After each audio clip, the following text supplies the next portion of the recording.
স্বপ্ন পূরণের আন্তর্জাতিক মঞ্চে দেশের মুখ উজ্জ্বল করলেন চুয়াডাঙ্গার দর্শনার তরুণ উদ্ভাবক জিহাদ।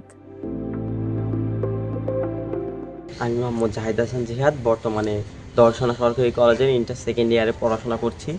সম্প্রতি মালয়েশিয়ায় অনুষ্ঠিত world innovation competition and exhibition 2025-এ তার নির্মিত হেক্সাগার্ড রোভার রোবট দিয়ে স্বর্ণপদক অর্জন করেছেন তিনি।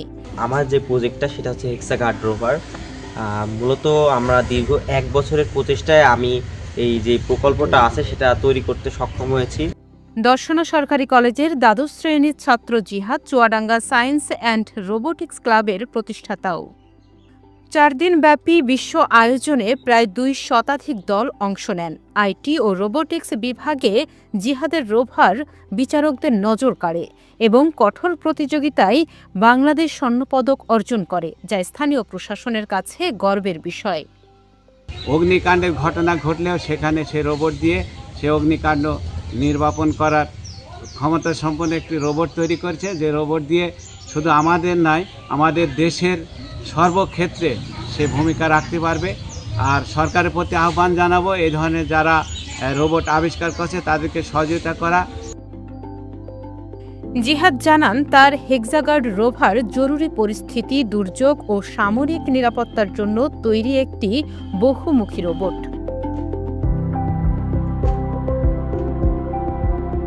এটি 1300 ডিগ্রি তাপ সহ্য করতে পারে এবং ধোঁয়া ভেদকারী ক্যামেরা ও গ্যাস সেন্সর যুক্ত থাকায় অগ্নিকাণ্ডে উদ্ধার কাজে সাহায্য করবে। এমন কোনো থ্রেট থাকে সেটা আগে থেকে ডিটেক্ট করতে পারছে, এর ফলে কিন্তু তাদের কাজটাও কমে যাচ্ছে, জীবনের ঝুঁকিও কমে যাচ্ছে। অ্যান্ড একটা রোভার দিয়েই কিন্তু আমরা মাল্টিপারপাস কাজ করতে পারছি এবং আমরা কিন্তু অন্যদেরকে উৎসাহিত করি যেন আমাদের সাথে কাজ করে আর আমাদের এই বিষয়ে হেল্প করে। রোবটটি বোমা নিষ্ক্রিয়করণ, সীমান্ত নজরদারি, বিষাক্ত গ্যাস শনাক্তকরণ ও বন্যপ্রাণী নিয়ন্ত্রণে সক্ষম। এছাড়া দুর্যোগবর্তী এলাকায় খাদ্য ও ওষুধ পৌঁছে দিতে মানুষকে ভয়েস কমিউনিকেশনের মাধ্যমে আশ্বস্ত করবে এই রোবট। আমাদের এটা এগ্রিকালচার সেক্টরে কাজ করবে, পর্যাপ্ত পরিমাণে পানি দেওয়া, পানি যেন কম বেশি না হয়ে যায়, মাটির কি অবস্থা, পিএইচের কি অবস্থা, আর্দ্রতা, এই সব কিছু আমরা এখান থেকে জানতে পাচ্ছি।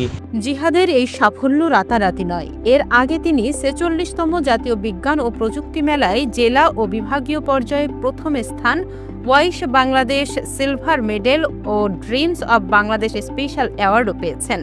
তার ট্রেন সিকিউরিটি সিস্টেম জাতীয় পর্যায়ে বেশ প্রশংসা রেখেছিল। এটা মূলত মানুষের জীবনের জন্য ঝুঁকিপূর্ণ যে কাজগুলো আছে সেটা প্রতিরোধ করার জন্য তৈরি করা হয়েছে। তো এটা 6টা সেক্টরে কাজ করতে পারে, লাইক ফায়ার অ্যান্ড রেস্কিউ, যেখানে আমরা ফায়ার সার্ভিসকে এটা সহায়তা করবে। মানুষের যে অতিরিক্ত হিট এবং অতিরিক্ত ধোঁয়ার কারণে মানুষকে রেস্কিউ করা যায় না, সেখানে আমাদের রোবটটা গিয়ে এটা হেল্প করবে। পরিবারের সদস্য ও প্রতিবেশীরা বলছেন, ছোটবেলা থেকেই রোবোটিক্সের প্রতি কৌতূহল ছিল জিহাদের। বহু বাধা পেরিয়ে সে তার স্বপ্ন বাস্তবায়ন করছে, যা এখন তরুণদের জন্য অনুপ্রেরণার। ও সম্প্রতি রোবট আবিষ্কার করে স্বর্ণপদক পেয়েছে। এটা শুধু তার একার অর্জন নয়, আমাদের পুরা গ্রামের অর্জন। সে আমাদের গ্রামের গর্ব, আমাদের গ্রামকে আন্তর্জাতিক পর্যায়ে নিয়ে গিয়েছে।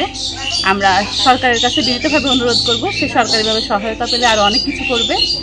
জিহাদের উদ্ভাবনী কাজ ও সাহসী স্বপ্ন বাঙালি যুব সমাজকে বিজ্ঞান ও প্রযুক্তির পথে এগিয়ে নিয়ে যাওয়ার অনুপ্রেরণা যোগাবে, যা দেশের ভবিষ্যতের জন্য এক আশাব্যঞ্জক দৃষ্টান্ত, বলছেন সুধী সমাজ।